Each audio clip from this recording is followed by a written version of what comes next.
Hey everybody, my name is Michael Pierre. Welcome to Mindful Investing. Today I'm taking you to Belle Isle in Richmond, Virginia because the power's out at my house. So we're going to continue on the TA tutorial, or 101. This is going to be the part 2 of that, so stay tuned.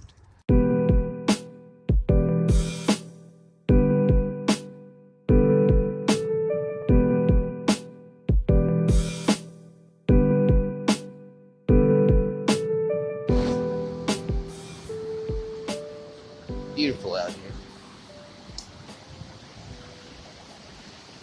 You can actually learn a lot from the waves.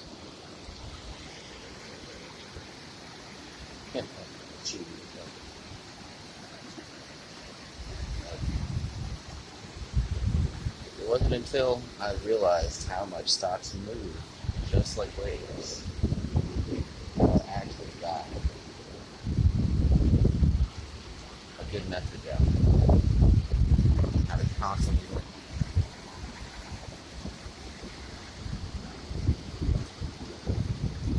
And the price, just like a fish jumping in and out of the water, or upstream or downstream, doesn't matter.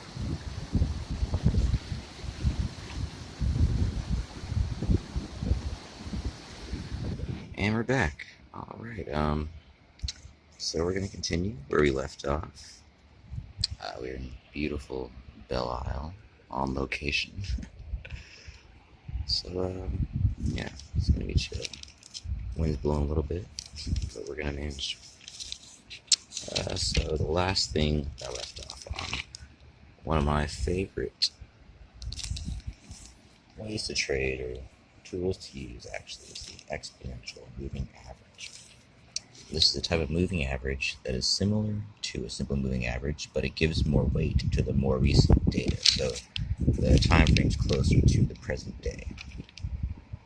And so the simple moving average is calculated by adding the closing price of the security, any asset, equity, whatever, for a number of time periods and dividing this by the number of time periods.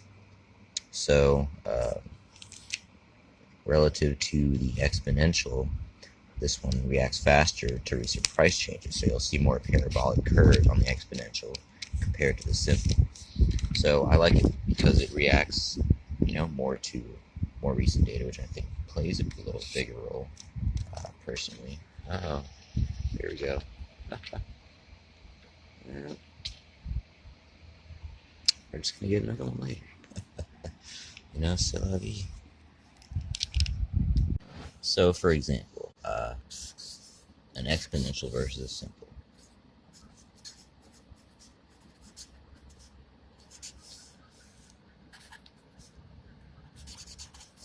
So, you might see price do, one of these, and the simple is coming up here. Say this is, it doesn't matter what number this is, what number time frame. We're doing exponential versus simple.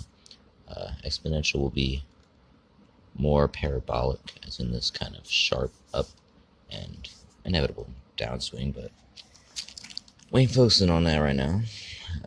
The simple, for the exact same, try and make it as equal as possible. The simple, you'll see, be more gradual, like so. So that's if these were the exact, say these were exact same charts, everything the same. Only thing different is this is exponential versus simple. So when I was talking about the that exponential ribbon, the Fibonacci ribbon in my one of my videos, if you saw that, that is combining the Fibonacci sequence with this exponential moving average, or I think I used 6 different exponential moving averages, all in culmination. So that is what I was referring to. What exactly do I mean by adding more weight to the more recent time frames? So what we're talking about is a mathematical process by which figures and or components are adjusted to reflect importance by value or proportion.